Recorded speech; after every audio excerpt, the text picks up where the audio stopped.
अहिल्यानगर पालिकेच्या प्रारूप मतदार यादीत श्रीगोंद्यातील 4,381 नावं. शरद पवारांच्या राष्ट्रवादीने प्रारूप मतदार यादीवर हरकत नोंदवली. आता घेऊयात उर्वरित बातम्यांचा वेगवान आढावा. वर्ध्यात युनिस मॉल येथे पूर्ती सुपर बाजारचे केंद्रीय मंत्री नितीन गडकरी यांच्या हस्ते उद्घाटन. जिल्ह्यात स्मार्ट विलेज संकल्पनेला वेग, तंत्रज्ञान, ग्रामीण विकास आणि महिला बचत गटांच्या उद्योगावर पडणार भर. मुंबई शांत, सुरक्षित आणि शाश्वत विकासाच्या मार्गावर राहावी हेच आमचं स्वप्न. मात्र भाजपचा 2 समाजांमध्ये तणाव निर्माण करण्याचा नवा डाव. शिवसैनिकांकडून जैन मतदारांना मारहाणीच्या आरोपावर ट्विट करत अखिल चित्रेंचं उत्तर. नागपुरात सोमवारपासून हिवाळी अधिवेशनाला सुरुवात. सरकारतर्फे आज चहापानाचं निमंत्रण. संध्याकाळी मुख्यमंत्र्यांची शासकीय निवासस्थान रामगिरी येथे पत्रकार परिषद. नागपुरात आज महाविकास आघाडीची पत्रकार परिषद. चहापानाच्या निमंत्रणास जाणार की बहिष्कार टाकणार ते जाहीर होण्याची शक्यता. यंदाचं हिवाळी अधिवेशन वादळी ठरणार. शेतकऱ्यांच्या मुद्द्यासह पार्थ पवार, जमीन घोटाळा आदी मुद्दे उपस्थित केले जाणार. दुसऱ्या दिवसापासून विरोधी पक्ष विविध मुद्द्यांवर आक्रमक भूमिका घेतील. 8 डिसेंबरपासून नागपूरमध्ये हिवाळी अधिवेशनात धडकणार 33 पेक्षा जास्त मोर्चे. 22 संघटनांनी धरणे आंदोलन तर 17 संघटनांनी साखळी उपोषणाला मागितली आहे परवानगी. आणखी मोर्चाची संख्या वाढण्याची शक्यता. पुणे भाजपच्या कोर टीमची आज बैठक. केंद्रीय मंत्री आणि निवडणूक प्रभारी मुरलीधर मोहोळ घेणार बैठक. महापालिका निवडणुकीसंदर्भात होणार चर्चा. पुणे विमानतळावर सध्या परिस्थिती नियंत्रणात. इंडिगो वगळता इतर विमानांची उड्डाणे आणि आगमन सुरळीत असल्याची माहिती. प्रवाशांची गैरसोय टाळण्यासाठी प्रवाशांसाठी आतमध्ये 200हून अधिक खुर्च्यांची बैठक व्यवस्था. सोलापूर जिल्ह्यासह राज्यातील शेतकऱ्यांचा ऊसाला प्रतिटन 3,400 रुपयांची उचल द्यावी. महाराष्ट्र विकास सेनेची मुख्यमंत्र्यांकडे निवेदनाद्वारे मागणी. सरकारने मागणीकडे दुर्लक्ष केलं तर तीव्र आंदोलनाचा इशारा दिला आहे. हिंगोलीत जिल्हा परिषदेच्या शाळेला ग्रामस्थांनी ठोकलंय टाळं.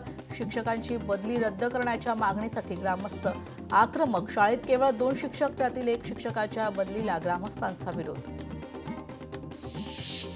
वर्ध्यात पारा घसरला. तापमान 11 अंशांवर. तापमानात सातत्याने घट होत असल्यानं थंडीत आणखी वाढ होण्याची शक्यता. थंडी वाढल्यानं नागरिक घेत आहेत शेकोटीचा सहारा. हिवाळी अधिवेशनादरम्यान नागपुरात थंडीचा अंदाज. पुढील आठवड्यात तापमानाचा पारा सामान्यापेक्षा 2 अंश खाली घसरणार. नागपुरात आज 8.5 अंश सेल्सिअस तापमानाची नोंद आहे. वर्ध्यात प्रतिष्ठित नागरिकांच्या खोट्या सह्या करत पोलीस आयुक्तांना खोटा अर्ज. खोट्या सह्या करून गावातील सामाजिक बांधिलकी बिघडवणाऱ्यांवर कारवाई करा. चिखलकर समाजाचं पोलिसांना निवेदन. धारावी बचाव आंदोलन संघटनेकडून आज सभेचं आयोजन. एसआरने दिलेल्या इशाऱ्याला उत्तर देण्यासाठी सभेचं आयोजन. मेघवाडीतील एकही झोपडी तोडू देणार नसल्याचा धारावी बचाव आंदोलन संघटनेचा पवित्रा. प्राणीच्या बागेत झेब्रा, जिराफ, जॅग्वार, चिंपांझी यासारखे परदेशी प्राणी पाहायला मिळणार. पालिकेकडून परदेशी प्राण्यांच्या अधिवासासाठी 17 प्रदर्शनी पिंजरे बांधण्याची प्रक्रिया सुरू. पुणे ते मुंबई रेल्वे मार्गावर आज मेगा ब्लॉक. अनेक महत्त्वाच्या एक्सप्रेस गाड्यांसह पुणे लोणावळा लोकलच्या काही फेऱ्या रद्द. आज दिवसभराचा 16 तासांचा मेगा ब्लॉक असल्यानं प्रवाशांचे हाल होणार. राज्यातील 42 कारागृहात 1,820 पद रिक्त. राज्याच्या अतिरिक्त सचिव राधिका रस्तोगी यांनी नागपूर खंडपीठासमोर सादर केलेल्या प्रतिज्ञापत्रातून माहिती समोर. पुण्यात बिबट्यासंदर्भात मार्गदर्शनासाठी कार्यशाळेचं आयोजन. ऑस्ट्रेलियन तज्ज्ञांकडून वनविभागाच्या अधिकाऱ्यांना मार्गदर्शन. वनविभागाच्या 40हून अधिकाऱ्यांना ऑस्ट्रेलियन तज्ज्ञांकडून मार्गदर्शन.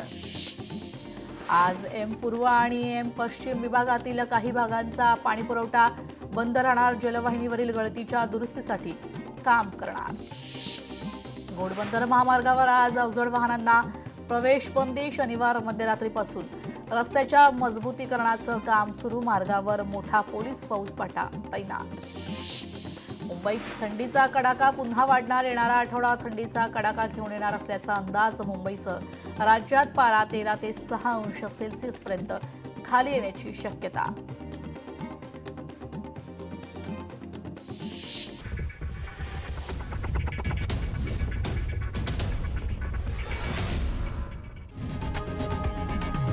लोकशाही मराठी ऐका, पहा, जागरूक रहा.